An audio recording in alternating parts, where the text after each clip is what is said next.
All right, pardon our lateness, folks. Didn't mean to screw around earlier. There is a lot of stuff to cover. Once again, looking at this cycle 24 plage right on the solar equator here in 171 angstroms. And turning down some killer beats by Dr. Sam Afif. Shout out Dr. Sam Afif. And we see a little bit of activity happening here. That could be some ejecta blasting out.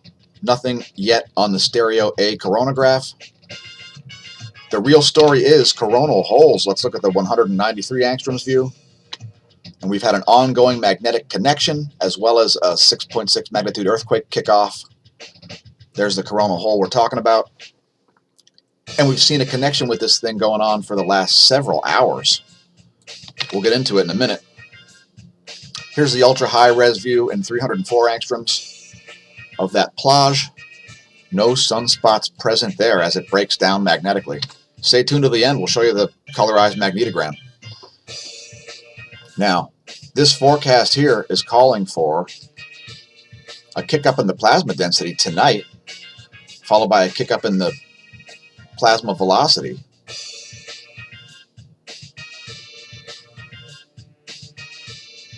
Oh, it's predicting a glancing blow from a coronal mass ejection. Okay, there we go. All right, that looks legit. And without further ado, let's continue moving on here as there's tons of stuff to cover, like fires and power outages. GOES X-ray flux is utterly flatlined. And looking at the real-time solar wind, we see that ongoing magnetic connection there with that coronal hole. Check it out. And we also see some big density spikes in the coronal wind. We see a reading up here nearly 100 protons per cubic centimeter there for a fleeting moment. We'll see if the data corroborates on the ACE spacecraft. Anyway, the current density is only 3.13 protons, and the solar wind speed has continued to tick down to 406 kilometers per second. And there we do see those spikes on the ACE also. Perhaps that was the glancing blow from the coronal mass ejection that we talked about a couple of days ago.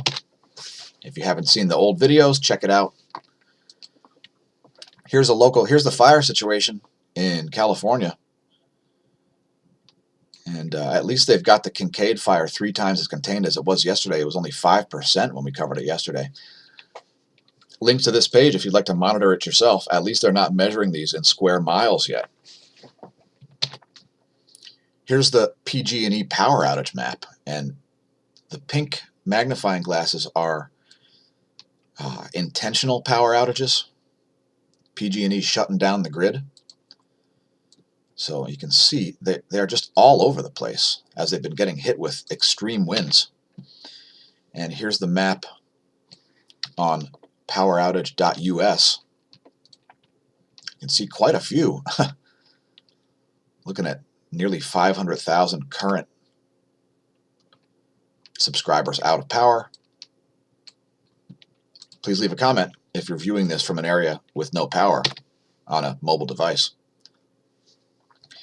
Here's the magnetosphere movie, and we see a pretty steady pressure there, except for a big density spike.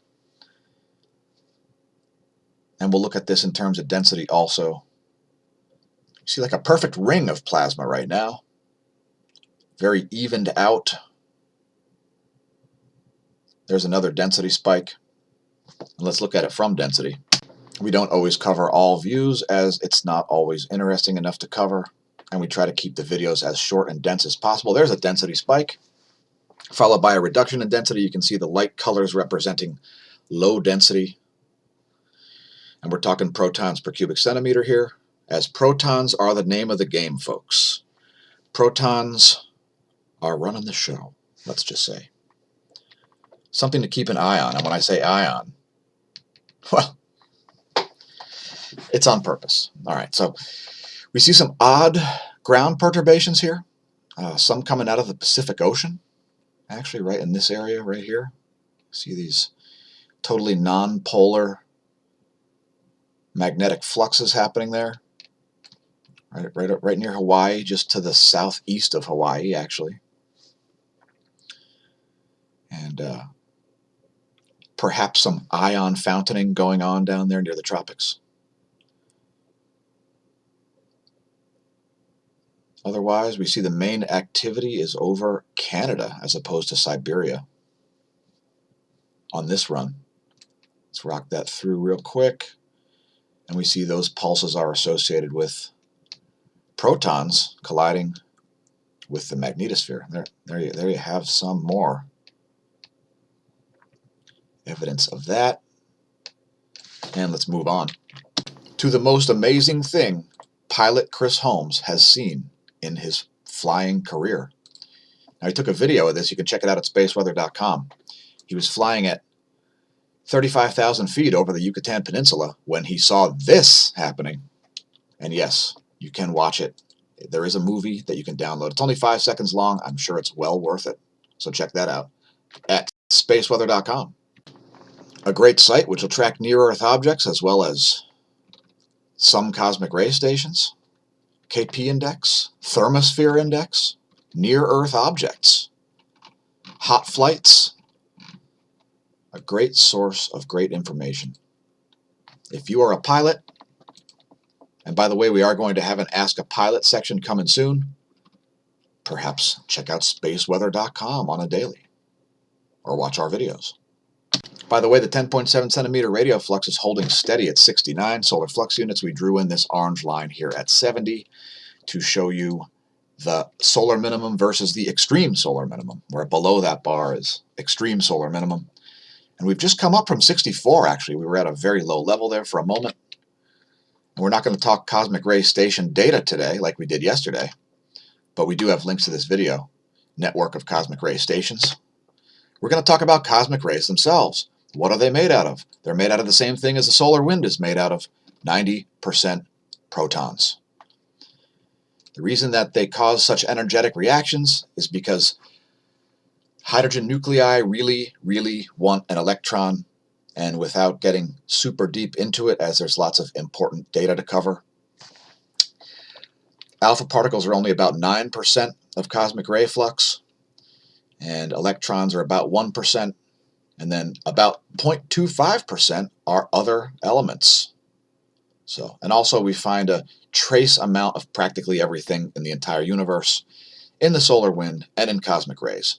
So when we're talking about cosmic rays, for instance from intergalactic or even intragalactic distant sources such as Deneb Cygnus X3, we are talking about these things reaching out and touching someone. And when we say someone, we mean you. And we're talking about protons making it all the way into rocks.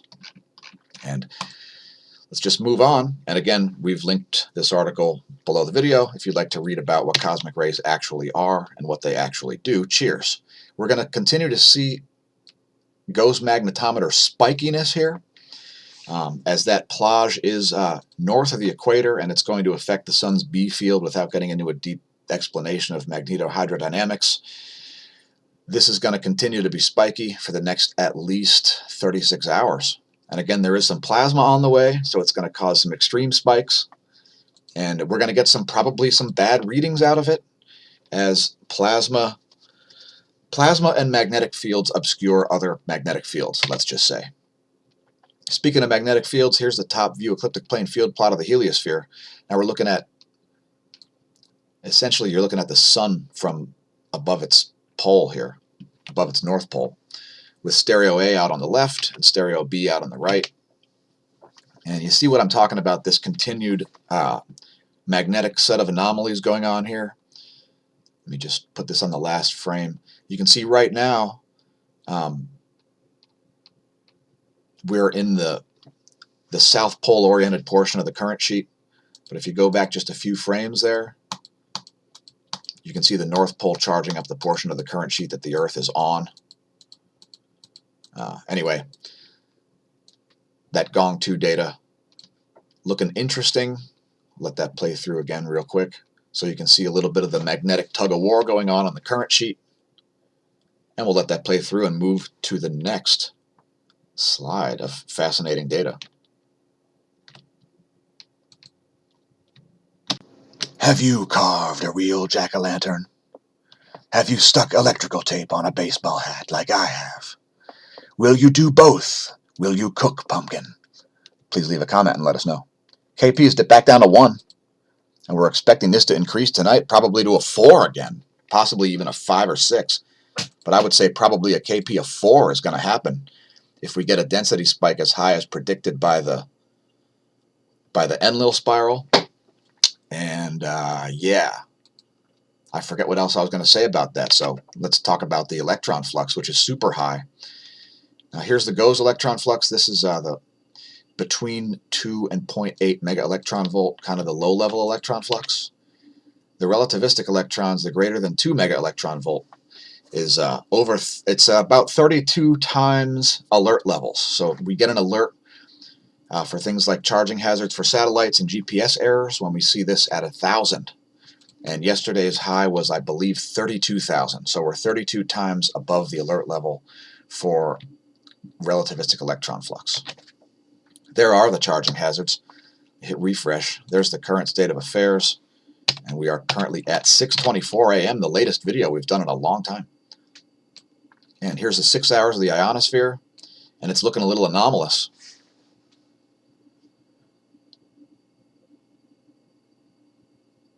It's looking highly charged on the nighttime side. And with that many electrons, man, we got serious electron bridging going on right now, folks. And when that plasma hits, it's going to hit hard. That coronal mass ejection that we covered, what, 2 days ago? Remember that? Now, we've seen an uptick in earthquakes big time, including a 6 magnitude, as well as a 5+ magnitude off the coast of Oregon, the largest we've seen there. Let's look at the location of that. There's where that hit, that 5.2 magnitude quake. Closest town is Eureka. It's very close to the Canadian border. And that looking like it's about 60 miles off the coast. Next on the list of 4 magnitude plus quakes is this 4.7 at Japan. 34.9 kilometers depth, coming in at 11:26 yesterday. Here's a 4.4 in Iran. Then we see a lull of 4 magnitude quakes. We see a deep quake in western South America, my favorite place for the 7 magnitude earthquake drought to end. Because the 7 magnitude earthquake drought is continuing on, folks. So there's another deep quake in western South America at a 4.6 magnitude. Here's the largest quake of the past 24, 6.6 at the Philippines. I didn't read any reports of damage, surprisingly. Please leave a comment if you have any updates on that, as there's a lot of stuff to cover here, and our viewers are part of our channel. And then we see an aftershock, roughly the same place in the Philippines. Here's another deep quake at Chile, 99 kilometers depth as the coronal hole magnetic connection continues. Then we see a 5.8 magnitude. The Philippines are rocking hard. Shout out Megadeth if you're watching our video. Dave Mustaine, please leave a comment if you're watching the video. 4.7 in Indonesia is next on the list, another deep quake. Here's a deep quake at Fiji at a 5+ magnitude, 130 kilometers depth, 5.1 magnitude. 5.3 at the Philippines, another aftershock. Here's a Papua New Guinea quake. That one a 5.8 magnitude, so check out the earthquake uptick while the coronal hole connection is in play. 5.2 at the Philippines, and again, a very steady coronal hole connection. Here's a callback. See that blue line? Very steady coronal hole magnetic connection. And just for you quake watchers, we're at windy.com's pressure maps. We're going to let it advance. Please leave a comment if you're a quake watcher. And let our other viewers know if you know how to predict earthquakes. We're not going to get too into it, as there's a lot of different things that this channel covers all the time. By the way, look for us to make about 2 more videos today after this one, because we got to review some chips and some movies, and we got to talk about other cosmology stuff and all kinds of crazy things. So it's going to be a busy day here at the Smash channel. And here's the volcano rundown. Mount Aso is producing a 6,000-foot ash plume. Please don't jump your KX-125 over Mount Aso. Sanjiang-Api exploding with regular ash emissions, producing a 7,000-foot plume. Tokono, 7,000-foot plume. Popocatépetl has dissipated its ash, and Sabancaya still exploding, still producing a 25,000-foot ash plume. Please do not Please leave a comment about which gymnastics move you would prefer not to do over the Sabancaya caldera. Just coming off the new moon, here's where things are in the solar system. And there's where things will be on November 5th. It's a waxing gibbous. As the Earth and Uranus line up, know the distinction between your Earth and Uranus by viewing our channel.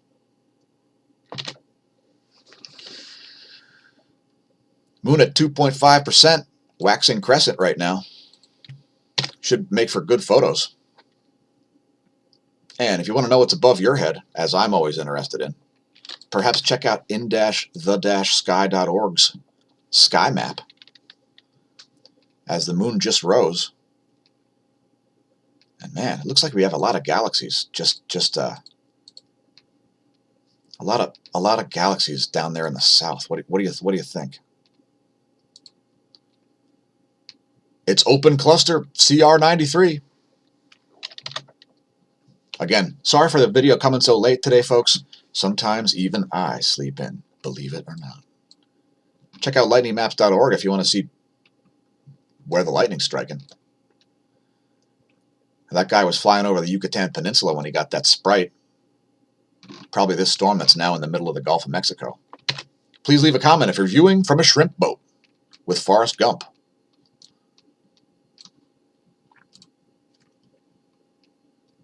Here's a U.S. Doppler radar showing a bunch of snow still.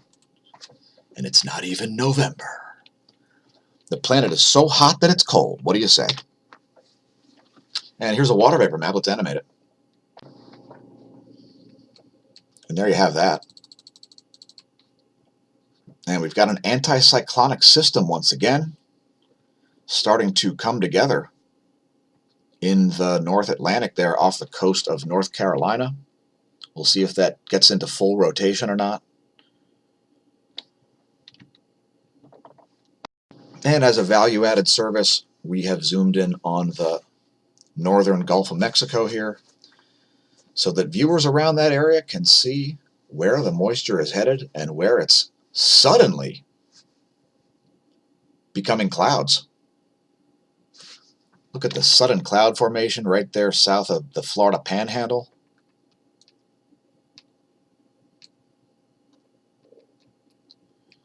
It's electric, folks. Man, that low pressure system is completely unable to rotate counterclockwise. Check it out. And there's the extreme meridional jet stream flow. We see massive eddies. We see an anticyclone up here south of Greenland in the North Atlantic. And yeah, you want to talk about meridional jet stream flow, check that out. That is a snaky jet stream if I ever saw one. And let's look at the eastern jets. There's the eastern world's jets. Please leave a comment if you're viewing from the part of the world where these jets have anything to do with your weather. Here's a view from the southern hemisphere, the South Pole. And it's pretty meridional down there, making for extreme temperature swings in both directions indeed. Hey, thanks smAsho team. Stay tuned for one bonus feature. And it's the close-up of that plage, cycle 24 all day, slightly north of the equator. And polarity tells us everything about this one. The fields are breaking down. Don't be sad as they degrade, as there are more videos coming from our channel today. Thanks again for tuning in, everybody. Please don't forget to press like and subscribe. Please share on your social media. Perhaps check us out on Patreon. That's patreon.com/smAshomash. Stare at the sun. Don't drink. If you drink, don't drive. And since it'll never be now again, may that solar wind be at your back and that atherosclerosis absent from your veins.